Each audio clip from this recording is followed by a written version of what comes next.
Topic of today's discussion is post-harvest processing of cocoons.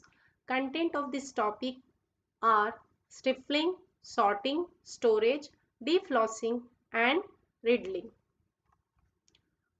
Introduction.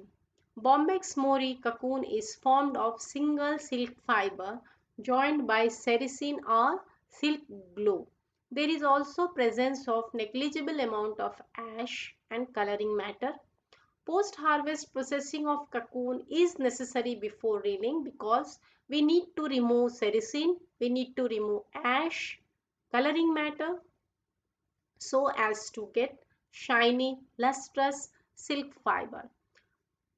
Post-harvest processing of cocoons includes stifling, drying and storing, cooking and boiling, deflossing and riddling. First is stifling. This is the first step of post-harvest processing of cocoon. Its definition is to prevent the emergence of adult from the cocoons. The pupa inside are killed by various methods and this is called as stifling. Another definition is stifling is a process of killing the pupa and drying the cocoons for storage.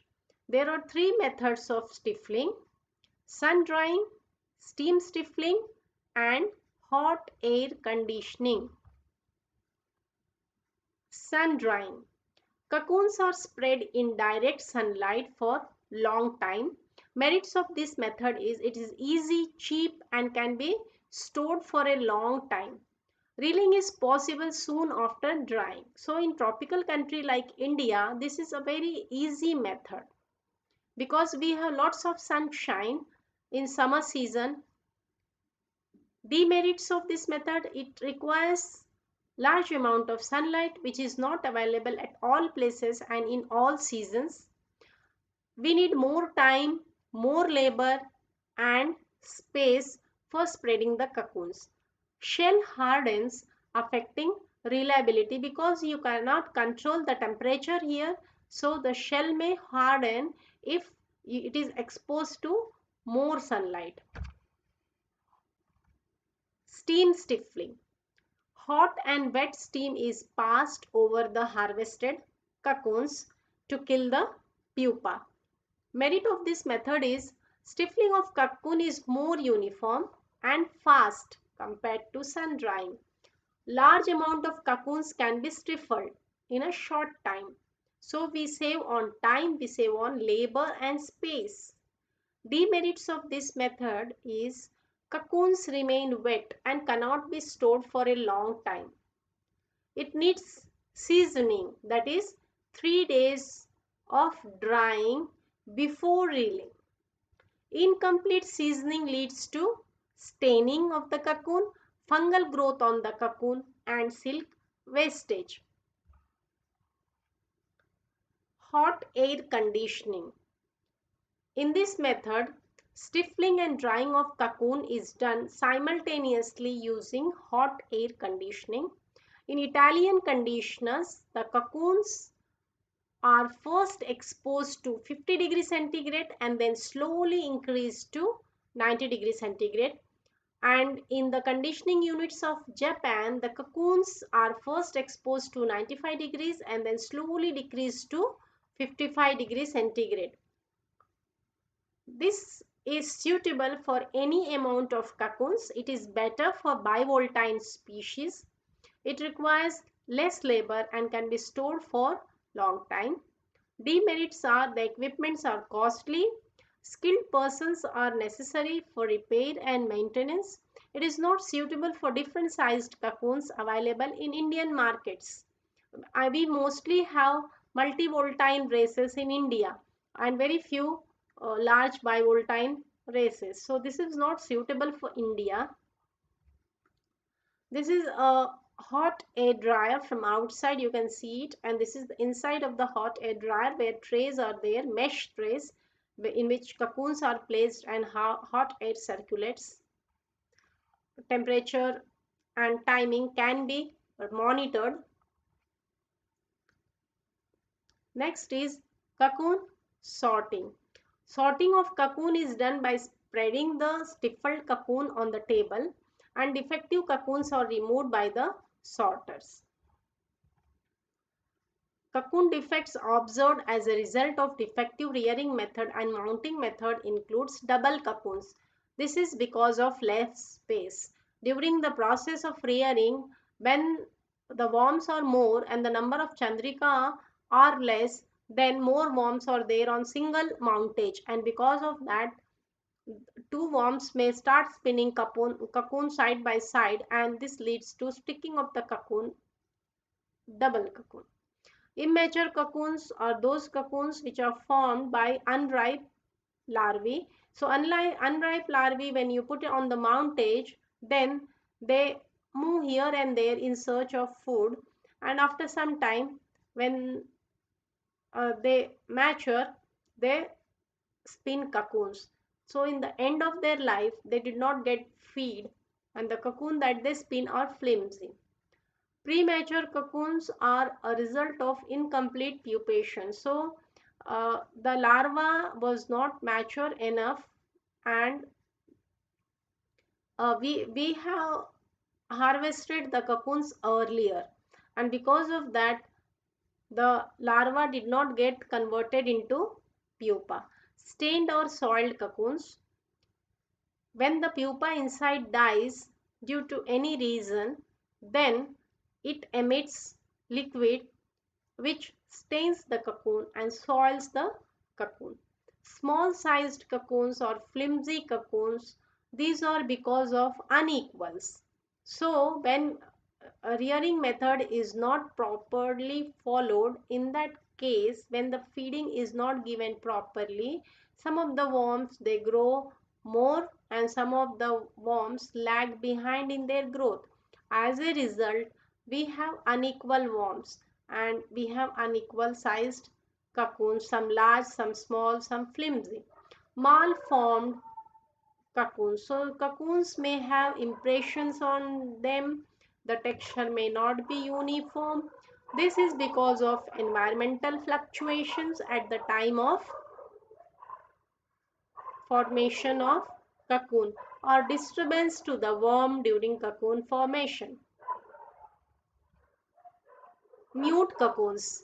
Mute cocoons are those cocoons in which the pupa dies and sticks to the shell, because under normal conditions when the pupa is alive we can hear a small clicking sound when we shake the cocoon slowly.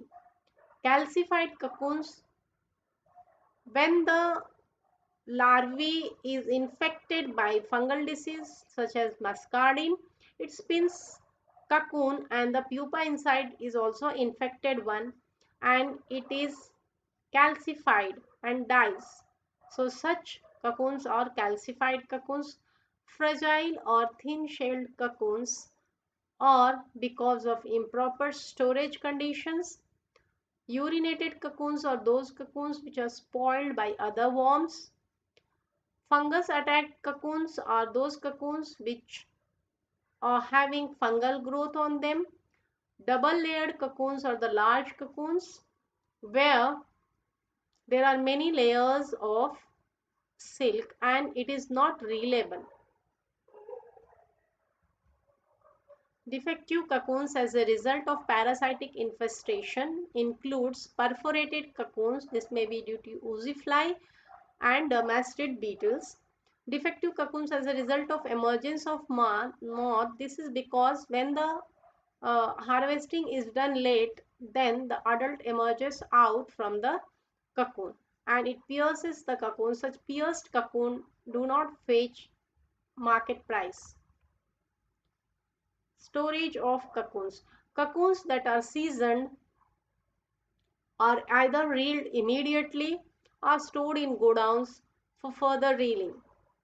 This is in case of steam stifled cocoons. And steam stifled cocoons can be stored for 1 month because they are wet. Hot air stifled cocoons can be kept for 4 to 6 months because they are dried. Even Sun-dried cocoons can be stored for a long time. During storage, attack by dermastid beetle is very common because dermastid beetles are attracted towards the smell of stifled cocoons. So wherever stifled cocoons are there, attacked by dermastid beetle is common. So one has to keep checking for dermastid beetle. Fungal growth also occurs if the cocoons are stored in heaps. So usually a person has to check it regularly and has to move the cocoons upside down so that fungal growth will not occur.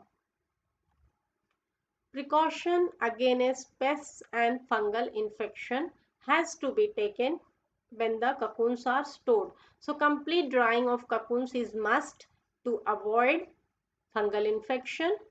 There should be proper ventilation and humidity should be less than 70%, otherwise there will be fungal growth. Carbon dioxide fumigation is important to prevent oozy fly infestation. Frequent inspection and turning of cocoons to remove moldy or infected cocoons. So whenever you find moldy cocoons, those cocoons have to be removed. This is possible only if you go on inspecting it regularly. Cocoon deflossing. Cocoon on its outer side is covered by unreliable tangled mass of silk called as floss. This floss is not reliable, therefore it has to be removed. The method by which floss is removed is called as deflossing. This is done to find the reeling end and to have unhindered reeling. Okay, so when you remove the floss, you will find the end of the thread and you can start reeling by picking the end of the thread. It is done just before reeling. It is done either manually or electrically operated brushes. For multivoltine species, it is done manually because in case of multivoltine species, they are not reeled on multi-end reeling machines. They are reeled usually by charkha or in cottage basin. So it is done manually. It requires more labor and time, but the benefit of this method is that only desired floss is removed. Brushes operated by hand or machine is used for deflossing prior to reeling in case of univoltine and bivoltine cocoons, because usually univoltine and bivoltine cocoons are reeled on machines. So here even the deflossing can be done by hand operated deflossers or or machine operated deflossers. In charkha as well as in cottage basin reeling, we have seen ki usually multivoltine species cocoon are used here. It is the reeler who does the flossing by hand or by stick. Then cocoon riddling. Sorting of cocoons according to size to facilitate easy reeling in automatic reeling machines is called as riddling. So this is done only when you have to take the cocoons for reeling in automatic reeling machines. When you are doing cottage reeling or charkha reeling, then riddling is not necessary. For riddling purpose, the cocoons are passed through inclined cylinders. These cylinders have different sized perforations or holes, and the cylinders keep on rotating slowly. So through these different sized perforations, different sized cocoons fall on the ground separately. So through one sized perforation, one sized cocoons will form. Through another sized perforation, another sized cocoons will form. So in this way, segregation or sorting of cocoon occurs. So this is called as cocoon riddling. Thank you.